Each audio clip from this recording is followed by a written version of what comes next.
Yeah, just a very chill. I needed a little bit of a breather weekend. Yeah. I feel like I still need a breather weekend. You have any Memorial Day schemes? I do. I have a scheme coming up. Oh, we're recording.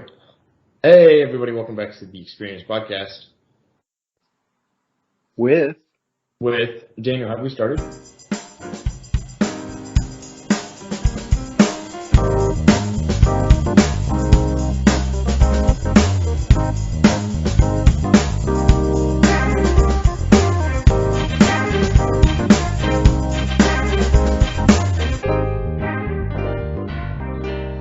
This is the Experience Podcast with me and someone else. And someone else keeps interrupting. And the other someone else is Alex Bohr, who's been a very kind and patient man so far.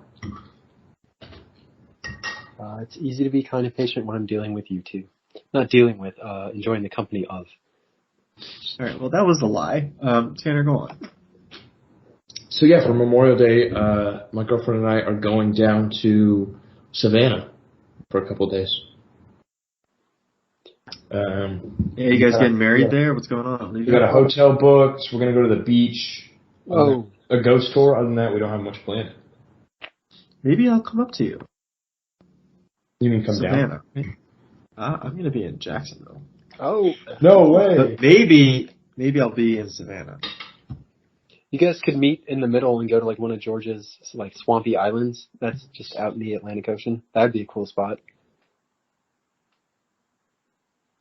Yeah. Yeah, you also don't have to do that. Why, Savannah is very nice. Tanner, that should be a fun weekend. yeah.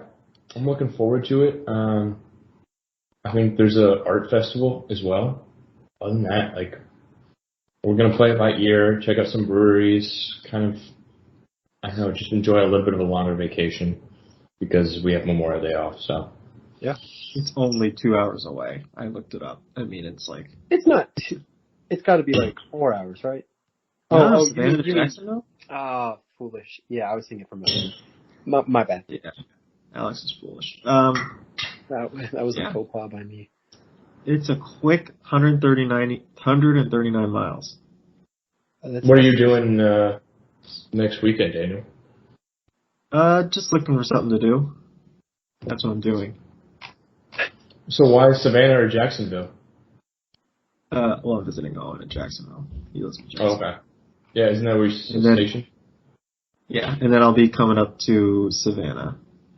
Probably this weekend, I guess now. I just learned about those plans that I just made. Wait, what? Yeah, if you're in Savannah, you want to go to like a brewery together? we were not planning on going to Savannah, but we can. If you want to. We can meet up at a brewery. We'll figure it out off air. Yeah, hit me up if your plans change and you want to do something in Savannah. Yeah. But Alex, you were the original schemester himself. What did the God of Mischief come up with for his Memorial Day? God of Mischief is what are you doing? Yeah. What are you doing? No, I'm gonna meet up with some people, but I don't have any travel plans or anything like that. Nothing really cooked up yet. I've got some ideas floating around, but nothing super out there. Like, driving an hour away to go hiking one day, something like that. Mm-hmm. Keeping it pretty low key. Last week and the last 3 weeks before this were pretty busy. I had some stuff going on here. I went to Europe, and my sister's graduation was last week, so I've been doing a lot of stuff recently. So I think these next 2 weekends will be a little more chill, which is fantastic. Yeah. Much needed. Yeah. But yeah, don't worry. The schemes will continue at a later date. I don't want you to think that I've put off those duties. Well, I have put them off, but they're not canceled. Postponed, not canceled. Yes. Excellent. Well, I'm glad everyone's celebrating Memorial Day in their own special ways. But I think it's important that we talk about why we celebrate Memorial Day. And that is to commemorate the Americans who died while serving in the military. So we're going to take a little bit of a moment of silence while we reflect on them.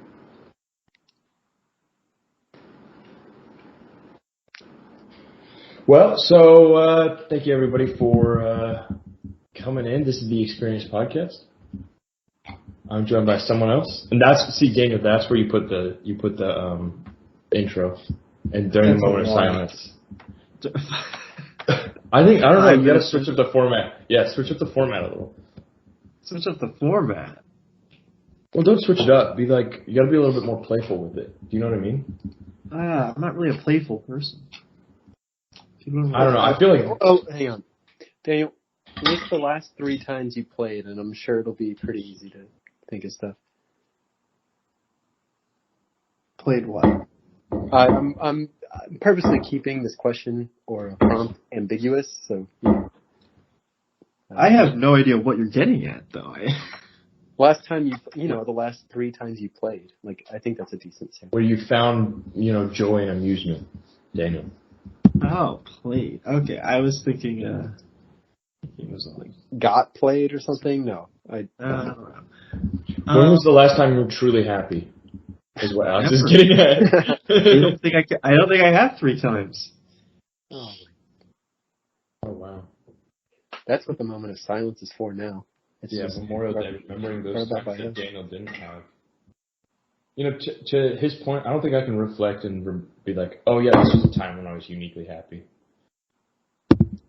I think those times are the little moments of joy that you kind of savor.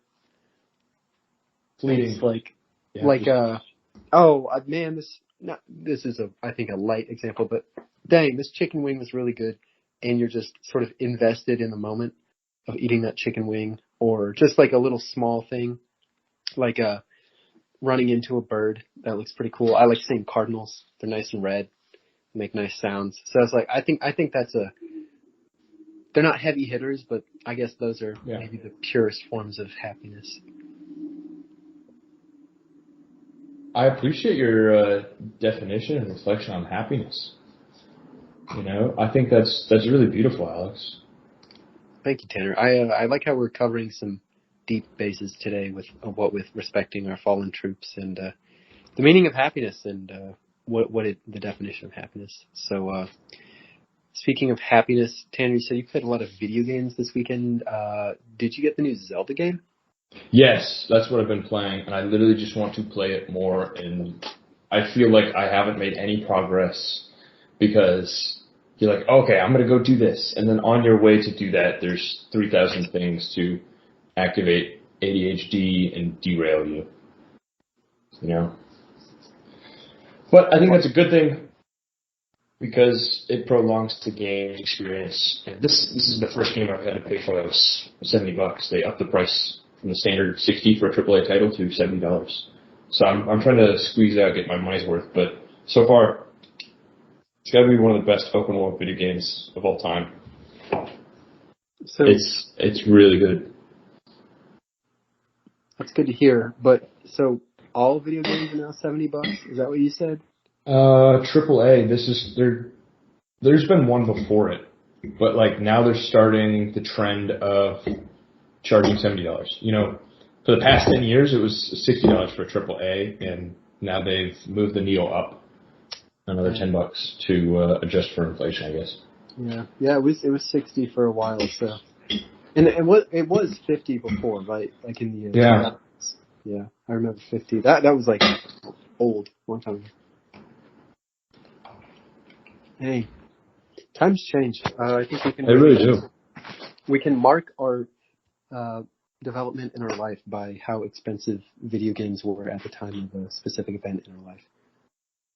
Well, yeah. Don't think of it as a negative thing, right? Just think of endings are the saddest part, and so just give me a happy middle and a very happy start. Shel Silverstein said that one time, probably high out of his mind. But he was right. We don't have to worry about how in the next 10 years video games will be $80. Let's worry about how I get to the next shrine in Zelda. Live a little presently, find happiness in the present. So I think Shel Silverstein is going to be our author of the week. Each week we have this podcast, we should have an author of the week or some kind of ongoing thing. I'm just trying to get something to stick. So author of the week. So yeah, the author of the week thing. Okay. Do you Go ahead. notice? Well, what if we did an author of a week, and then the next week it's like Painter. painter? Yeah, literally something. There's no consistency between what professions or artwork is whatever is being judged. Yeah, like safety inspector of the week. Exactly, and then you Okay. give it to like Tom McJones and the OSHA Nebraska chapter for doing safety inspections. Good job, Tom.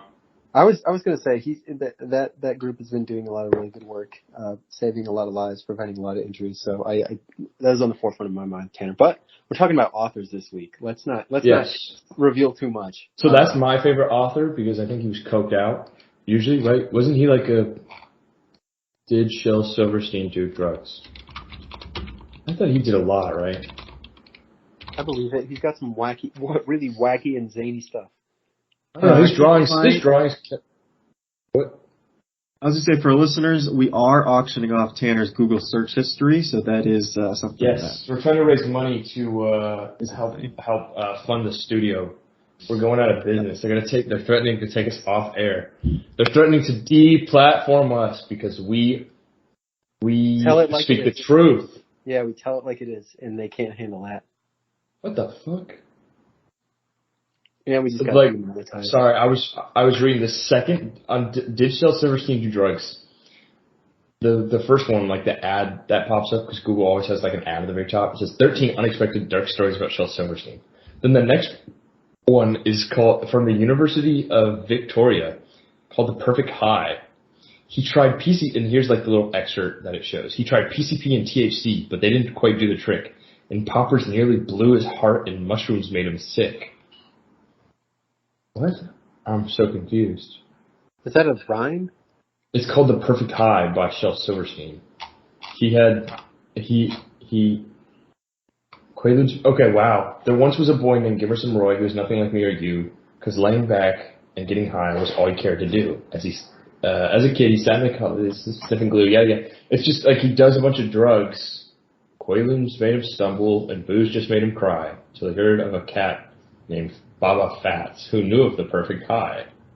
Now, Baba Fats was a hermit cat who lived in Nepal, high on a craggy mountaintop. Well, I don't get this. I don't get Shel Silverstein anymore. I feel like I'm too stupid.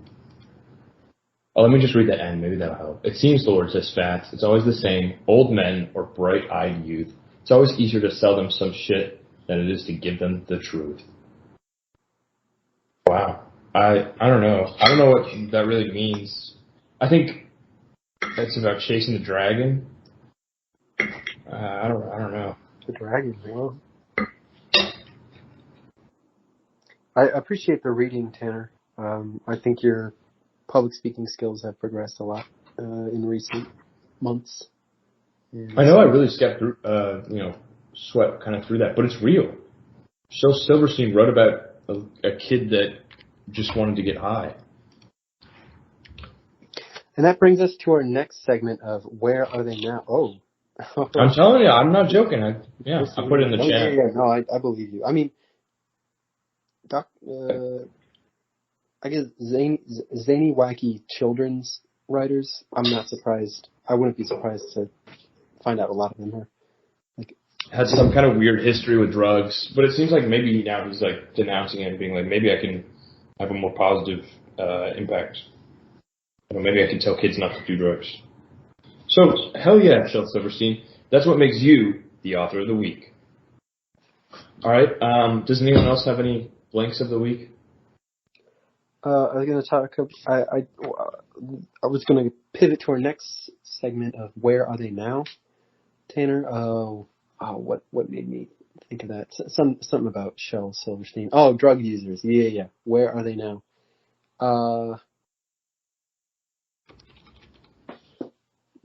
PSY, the guy from Gangnam Style. Where are they now? Like, you guys. Well, maybe let's speculate. Where is Cy Kong? I guess is what his name is. Or is it Cy Young? What is his name?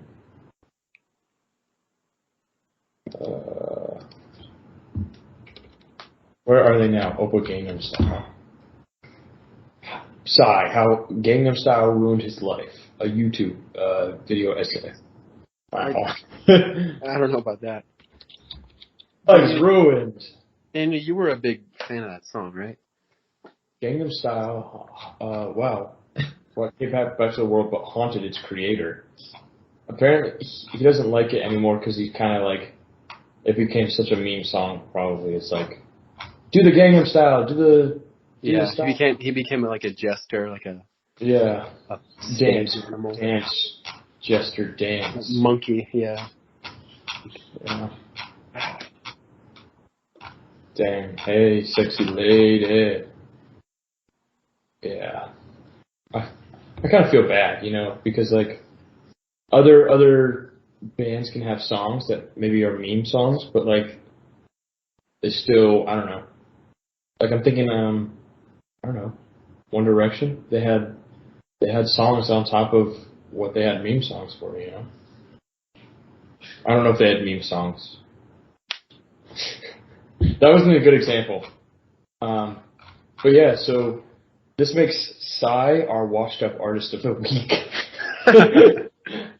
Well, it says he has his own label. Let's see here. Yeah, he's got a label. I mean, he's got to be doing okay. I guess Tanner, you did mention some perhaps mental health struggles with being like the show pony. Yeah. I guess, but washed up is probably. He's just a one hit. See, I think the difference between washed up. Well, hold on. He's not washed up. He released something. He released an album in 2022, and it's doing pretty. Like, here's my metric of which I'm going to compare them on Spotify. How many plays does Gangnam Style have versus his next most popular song? You want to take any guesses? I feel like his follow up probably got a lot. But the thing about Spotify is that it didn't. I feel like it did not take off in whenever that dance or song was released in like 2011. Yeah. So it's all post. I mean, a couple hundred million. I don't know. Let's do it on YouTube then. Gangnam Style. How many views do you think Gangnam Style has? 2 billion. 131 million views. That's it. You got to be looking at. That's the official music video. No, hold on. Where's the legit one? Okay, here it is. I think 4.7 billion views. Wow. I guess it's exponential. There's that. And let's look up like his next most popular one. It's called That. And it has 439. Million? Yeah, million. Okay. Damn, okay. So that's not that bad. Like 439 million? That's a lot of views. So maybe I'm retracting my washed up artist of the week. I also think there's a difference between one hit wonder, which I mean, I guess maybe in Korea his popularity is a little stronger. Like it's not just the one song. Maybe not. But I think one hit wonder versus washed up artist is like, I think there's a distinction. One hit wonder is like boom, you're out. But washed up is like Ozzy Osbourne. He was consistent for a while. And then kind of just fell off or whatever. I don't know. So is Ozzy Osbourne our washed up artist of the week? I think Psy is our Where Are They Now artist of the week. Yes. I think he's still our guy for this week, right, Daniel? Yeah, I guess so. Nice. Resounding agreement there. Thank you. Daniel, who's your something of the week? Nominate someone. Please. Or thing. Something of the week? Yeah. Sorry, I'm battling allergies right now. So allergen of the week, maybe? No, yeah, allergen. I don't want to step on your feet. That was rude of me. No, yeah. What are you weak to, Daniel? What are you weak to? I can't reveal that on a public forum, obviously. I bet it's pollen. I can't find out his weakness. But hey guys, I'm not afraid to admit I got a weakness to pollen. I'm not. I got rid of any toxic masculinity traits. So I'm being really open about my weaknesses and not defensive. And I'm telling you guys, I'm weak to pollen. I'm weak. Where did you put your toxic masculinity straight? Daniel, don't worry. We'll get back to your something of the week, but can you drop them off at Goodwill or something? Yeah, sure. Okay. Oh, sorry, Daniel. Please. Daniel, continue. No, let's get to Tanner's escape from his toxic masculinity. Okay, well, I had to sit my white ass down, first of all. Then I had to listen, second of all, and learn, third of all. And I did all 3 steps, and what I realized was how to purge the toxic masculinity. So I'm showcasing that I've purged it by being incredibly open about my weaknesses. Does that make sense? I follow you there. Thanks, Tanner.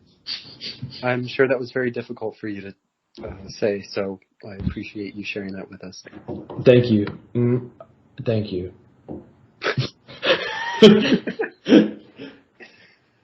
Yeah. Okay, so Daniel, who's your allergy of the week? Who's your whatever of the week? Pharmaceutical company of the week. What are you using to manage your allergy meds? You know what? Right now, I'm going bare. I'm not using anything. Oh, no, and maybe that's the problem. Raw. Yeah. Yeah. Well, they were so bad this season that I had to, go on prescription meds. Like, I literally had to call the doctor. It was getting so bad. I don't know, April.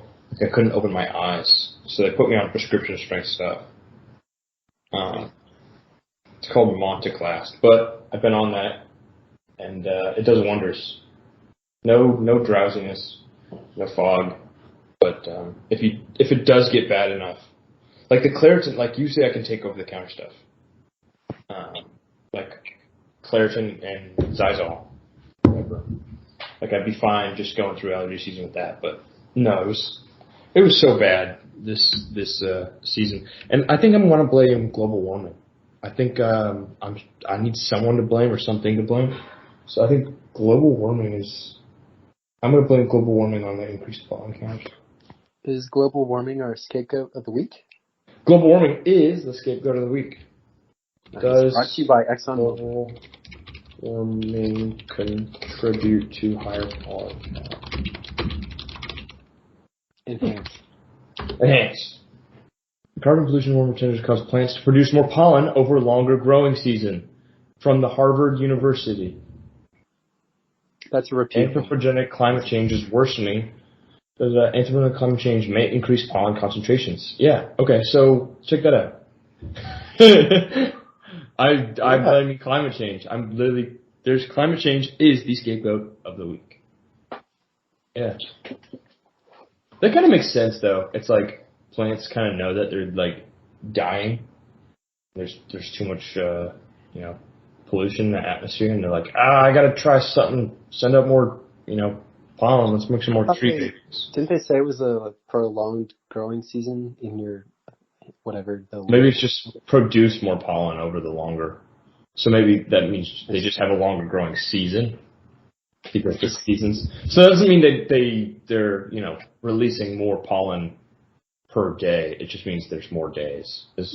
Maybe what you... No, I'm saying they went all out. I think it's more pollen per day. Like they dropped a new update for tree. Yeah, they patched the tree, and I don't know, that sounds more like a bug than a patch. Pollen counts have been increasing over the last 20 plus years in the United States, at least in part due to higher temperatures and higher levels of carbon dioxide in the air. Wow, guys, do you want to see something terrifying? Oh my God, this is the scariest. I shouldn't have gone on this. Because as soon as you read about like climate change and how, at 2 degrees Celsius warmer and you hit that threshold and this happens and then, the planet dies in this way, which causes cataclysm effect this way. You guys know what I'm talking about? Yeah. Like a little doom spiral. You know what I mean? Here's something for a doom spiral. By 20, and this one's lighter than like, forests, the Amazon rainforest becoming so dry, it just, burns down. This one's a little bit lighter, I guess. So they're predicting that pollen count will be double what it was in the year 2000 by 2040. Literally, so double the pollen from when I was born. It's insane. So, Well, for everyone who suffers during the spring season, it's not going to get any better, but we'll be with you and we'll be thinking about you. that and climate change affecting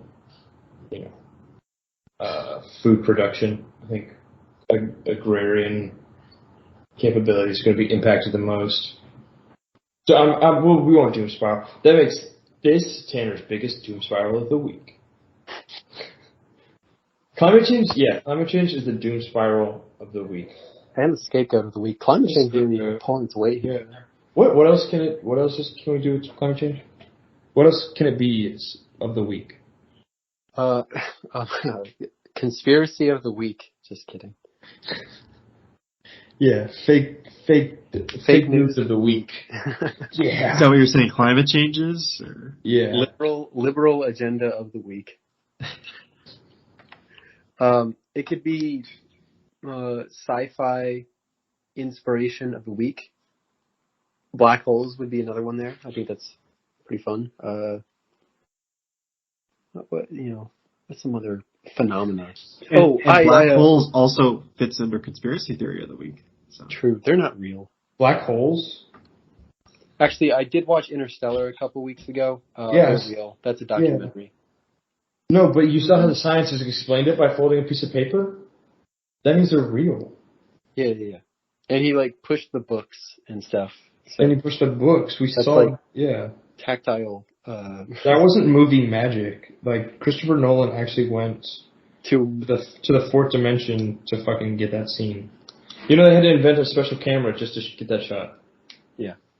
Well, and they have to make the camera all of the structures and the whatever orthogonal to the third dimension. Yeah, which is crazy how they went through all that work just for that one shot. But I mean, McConaughey gives a great performance. He's crying, Merv, don't go. It is really an emotional climax of the movie. So, I can appreciate Nolan going all out and, essentially, paving the way for a fourth dimensional, cinematography. So, I can appreciate that. And, that means, black holes are real. So.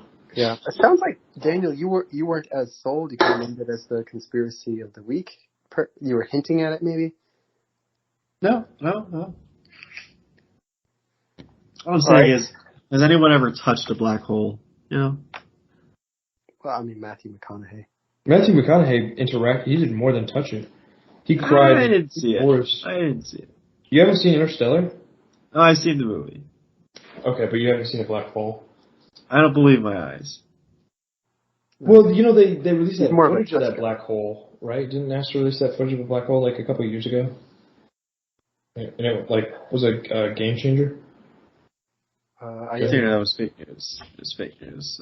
It was the mainstream media. Fake news. NASA's state propaganda that makes you think that space exploration is actually progressing. Yeah. When the future is actually underground, when the global climate change happens. You gotta go underground. And that's why you move out to the country and build your doomsday bunker. It doesn't seem like a bad idea anymore. Buy cheap land, fortify it. Maybe that's not a good doom spiral.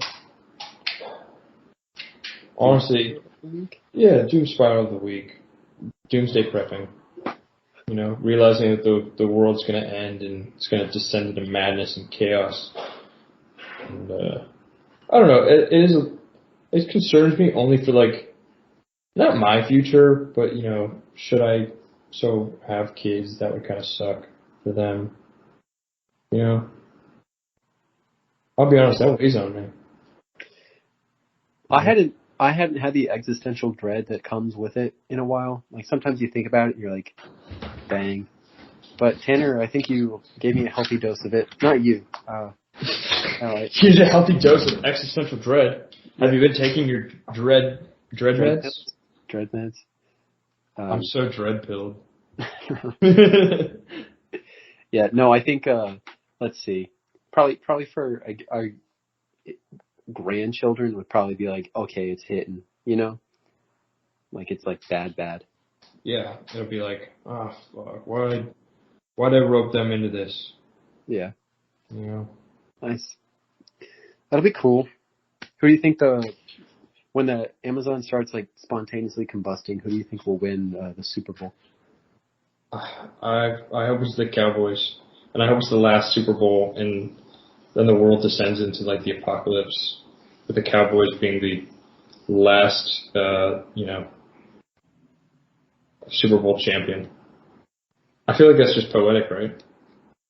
Like the Cowboys being forever tied to the demise of planet Earth. Yeah. So I want something like cosmically funny. Do you know what I mean? Like if you're like an alien observer and you're like, oh, they shouldn't have let the Cowboys win the freaking Super Bowl. Why did Earthlings do that? They fucked themselves. You know, something cosmically funny. Not like what's actually happening, which isn't funny. It's like, corporate interests have kind of consumed. Well, you know what I mean. Like we're not thinking about the future. We're thinking about how we can make money right now. Yeah. So that's not really cosmically funny. Like the Dallas Cowboys setting off a domino effect for the apocalypse, right? Yeah. So that brings us to our next of the week. Daniel, Tanner was talking about making money right now. What is your personal finance tip of the week, Daniel? Don't say save money. Don't say save money. My personal finance tip of the week is saving money. No, come up with a better one. Boo. Yeah, can we turn this into a finance podcast? Oh, God. All right, well, Tanner, you are the finance expert here. So I'll let you take care of that. So, go ahead. Tanner, tell me why waking up at 4:30, taking a cold shower, and renting a Lamborghini to film videos is the smartest way to make money. I'll tell you why, Alex. Because if you woke up at 4 a.m. every day, and you got $1, and you saved that $1 every day for a year, do you know how much money you'd have? Roughly $30,000. You know what you could do with that $30,000? Buy a house. You could put a down payment on a house. No, you can invest in real estate you do not need right now. Invest in real estate. The apocalypse is coming, and who's going to be king? Real estate. You don't want to be a peasant. You want to be a feudal lord. So if you and your friends, aren't having conversations about how to own real estate, you need new friends.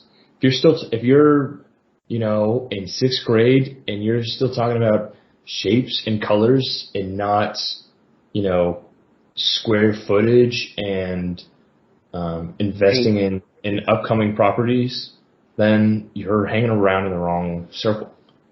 I think, what you got to do is, I'm not really good at being a finance bro. Invest $1 for every day for the rest of your life. Spend those dollars on real estate.